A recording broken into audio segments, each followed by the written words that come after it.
Bonjour à toutes et à tous, je m'appelle Éloane Kersual et ma plaidoirie s'intitule « Ne pas agir, c'est être complice ».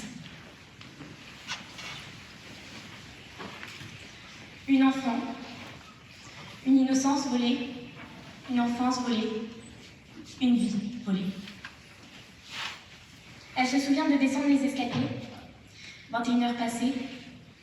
Elle se souvient de se diriger vers sa mère pour tout lui raconter. Aucun mot ne sortait.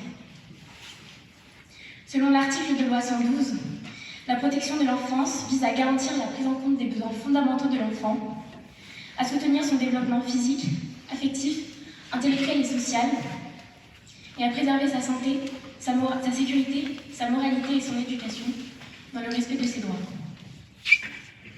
Anna était une petite fille discrète, toujours plongée dans l'innocence des contes. La première fois que c'est arrivé, elle s'en souvient très bien. Le moment de la douche. La salle de bain était étroite, seulement composée d'une baignoire et d'un lavabo. Son père s'occupa de la déshabiller. Mais un enfant de 6 ans sait se déshabiller seul, n'est-ce pas? Anna savait en tout cas.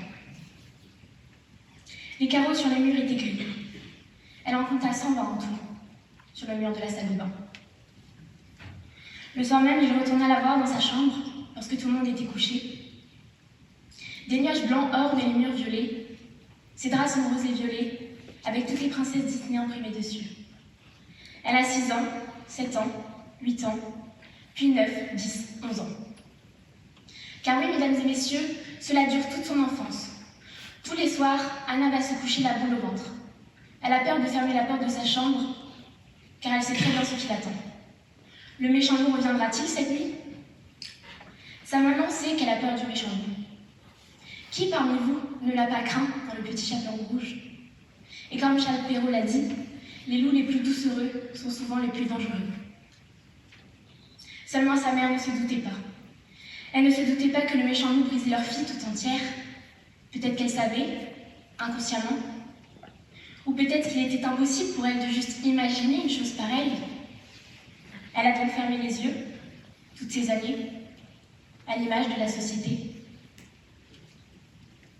Neige Sino, dans Triste Tigre, se questionne. Comment une petite fille comme ça peut-elle attirer le regard d'un homme? Qu'est-ce qu'il voit quand il la voit? Qu'est-ce qu'il peut y avoir d'érotique chez un petit être aux genoux croûtés, qui n'a pas encore perdu toutes ses dents, et qui peut passer 1 heure à essayer d'attraper des lézards entre les pierres chaudes de l'après-midi? L'innocence. C'est ça qu'il y a à voir, la plus pure innocence. Et ce qui attire, c'est peut-être simplement la possibilité de la détruire. Alors je vous le demande, que faire? Comment lutter? Il ne faut pas attendre de voir comment l'agresseur va agresser. Le juge Durand l'affirme, ne pas agir, c'est être complice. Anna a toujours eu l'impression d'être complice de ce crime, observant la scène comme un témoin impuissant et muet. Plus elle grandit, plus elle a l'impression de ne pas être elle. Une fois, elle lui a demandé « Pourquoi? Pourquoi tu fais ça, papa ?»« Parce que je t'aime. » Voilà sa seule et unique réponse. Il l'aime plus grand que le ciel, il l'aime comme personne d'autre ne l'aime, il n'aimera qu'elle comme ça. Il est son roi, son héros. Alors elle grandit en pensant que c'est ça l'amour d'un père pour sa fille? Non, son père ne lui démontrait pas son amour. Selon l'article 222, les viols et les agressions sexuelles sont qualifiés d'incestueux lorsqu'ils sont commis par un ascendant. 160 000 enfants sont victimes d'inceste chaque année. Oui, mesdames et messieurs, 160 000 enfants. Dans une classe de 30 élèves, 3 élèves sont potentiellement victimes d'inceste. Anna a assisté à la mise à mort de la petite fille qu'elle était. Ce corps livré pendant toutes ces années à son agresseur, un corps qui n'a pas su bouger, qui n'a pas su lutter, et qui est devenu pour elle aussi un simple objet. Elle a tant voulu se punir à travers son corps, punir cette petite fille qui ne savait pas réagir. Elle l'a maltraitée, elle l'a brûlée, elle l'a mordue, elle l'a coupée, elle l'a cognée, elle l'a oubliée, elle l'a réduit au silence. C'est un secret, ma chérie, un secret entre toi et papa, répétait-il. Car dans cette famille qui tragiquement divague, chut, Anna ne doit pas faire de vagues. Le jour de ses 12 ans, toute la famille est là, et regarde braqués sur elle.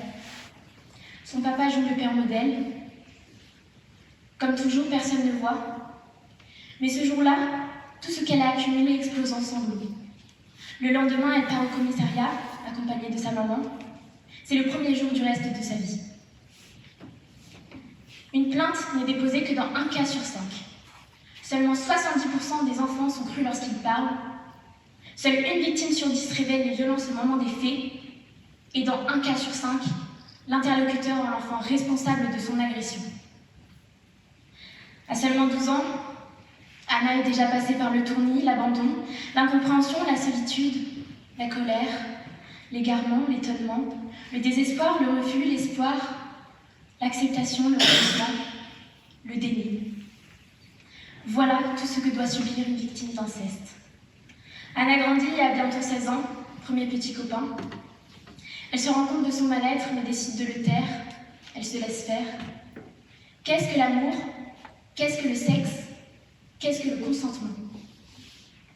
Certains souvenirs refoulés lui reviennent parfois en pleine nuit. Voilà le prix de sa survie. Des souvenirs violents, désagréables, des sensations dégoûtantes, des pensées négatives, de la colère, de la culpabilité. Voilà le quotidien d'Anna. En effet, toutes ces sensations sont dues à l'aversion de la culpabilité et du déni qui rend peu justice aux victimes. Car oui, mesdames et messieurs, 5,4 millions d'adultes ont été violés et ou agressés sexuellement avant même d'avoir pu construire et découvrir leur sexualité. Alors le père d'Anna sera-t-il condamné? Certains le sont, pas tous. En effet, en cas d'inceste, seule une plainte sur 10 aboutit à la condamnation de l'agresseur.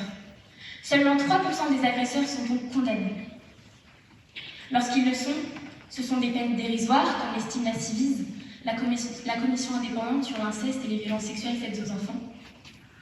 En effet, 88% des agresseurs sont condamnés à une peine d'emprisonnement ferme dont la durée moyenne est de 10 ans.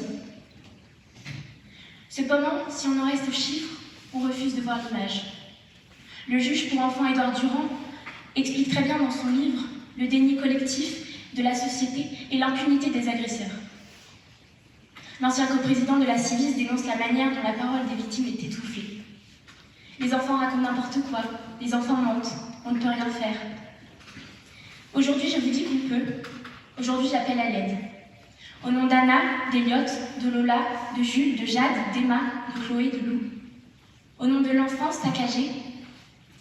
Car aujourd'hui, toutes les 3 minutes en France, un enfant est agressé sexuellement. Je vous parle depuis environ 6 minutes. 2 enfants ont été agressés sexuellement. Et si la libération de la parole est une chose, sa prise en considération en est une toute autre. Alors comme l'explique la Civise, la société s'est trompée. Elle a cru qu'il était préférable de faire comme si ça n'existait pas, comme s'il était impossible qu'un homme attaque avec son sexe un enfant, quel que soit son âge. Remarquons aussi que sur les 82 préconisations de la Civise, seulement 2 ont été suivies, les moins contraignantes. Alors je vous demande, mesdames et messieurs, voulons-nous interdire ou autoriser qu'on viole un enfant? Face à l'impunité des agresseurs, il faut plus que jamais des actes.